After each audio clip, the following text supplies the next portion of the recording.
ಸಾಗರ ತಾಲೂಕಿನಲ್ಲಿ ನಿವಾಸಿ ದೃಢೀಕರಣ ಪತ್ರ ಸೇರಿದಂತೆ ವಿವಿಧ ಪ್ರಮಾಣ ಪತ್ರಗಳಿಗಾಗಿ ಸೈಬರ್ ಹಾಗೂ ಖಾಸಗಿ ಕಂಪ್ಯೂಟರ್ ಕೇಂದ್ರಗಳು ಸಾರ್ವಜನಿಕರಿಂದ ನಿಗದಿತ ಶುಲ್ಕಕ್ಕಿಂತ ಅಧಿಕ ಹಣ ವಸೂಲಿ ಮಾಡುತ್ತಿರುವ ದೂರುಗಳು ವ್ಯಾಪಕವಾಗಿ ಕೇಳಿಬಂದ ಹಿನ್ನೆಲೆಯಲ್ಲಿ ತಹಶೀಲ್ದಾರ್ ಡಾಕ್ಟರ್ ಪ್ರತಿಭಾ ಆರವರು ಸಂಬಂಧಪಟ್ಟ ಮಾಲೀಕರಿಗೆ ಕಠಿಣ ಎಚ್ಚರಿಕೆ ನೀಡಿದ್ದಾರೆ.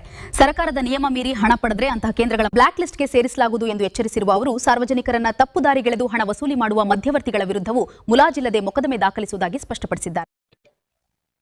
ನಮ್ಮ ಸಾಗರ ತಾಲೂಕಿನಲ್ಲಿ ಇತ್ತೀಚೆಗೆ ಸಾರ್ವಜನಿಕರಿಂದ ಒಂದು ದೂರು ಕೇಳಿ ಬರ್ತಾ ಇದೆ.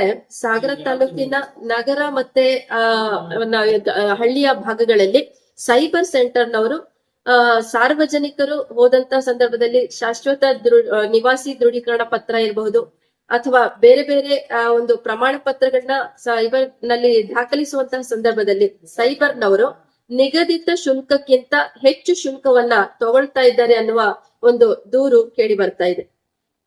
ಈ ಒಂದು ನಿಟ್ಟಿನಲ್ಲಿ ನಾವು ಕೆಲವೊಂದು ಸೈಬರ್ಗಳ ಬಗ್ಗೆ ವಿಚಾರಣೆ ಕೂಡ ಮಾಡಿದೀವಿ. ಇದು ಕೆಲವೊಂದು ಕಡೆ ದೃಢಪಟ್ಟಿದೆ ಕೂಡ.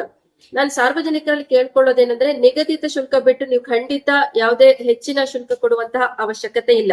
ಆ ರೀತಿಯಾಗಿ ಹೆಚ್ಚಿನ ಶುಲ್ಕವನ್ನೇನಾದ್ರೂ ಸೈಬರ್ ಸೆಂಟರ್ ಅವರು ನಿಮ್ಮ ಹತ್ರ ಕೇಳಿದ್ರೆ ಖಂಡಿತ ನಮ್ಮ ತಾಲೂಕು ಆಡಳಿತದ ಗಮನಕ್ಕೆ ತನ್ನಿ.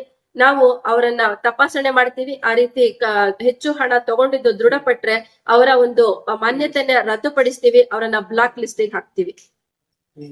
ಕೆಲವು ಸೈಬರ್ ಸೆಂಟರ್ ಅಲ್ಲಿ ಮಧ್ಯವರ್ತಿಗಳ ಹಾವಳಿ ಕೂಡ ಕಂಡು ಬರ್ತಾ ಇದೆ. ಮಧ್ಯವರ್ತಿಗಳು ಹೇಳ್ತಾರಂತೆ ಅಧಿಕಾರಿಗಳಿಗೆ ಕೂಡ ಹಣ ಕೊಡ್ಬೇಕು ಅಂತ.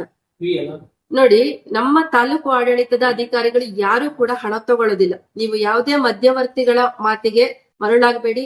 ಯಾರು ಕೂಡ ಹಣ ತಗೊಳ್ಳೋದಿಲ್ಲ. ಆ ರೀತಿಯಾಗಿ ಮಧ್ಯವರ್ತಿಗಳು ಹಣ ತಗೊಳ್ತಾರೆ ಅಂತ ಹೇಳಿದ್ರೆ ಖಂಡಿತ ಅದನ್ನ ನಮ್ಮ ತಾಲೂಕು ಆಡಳಿತದ ಗಮನಕ್ಕೆ ತರಬೇಕು.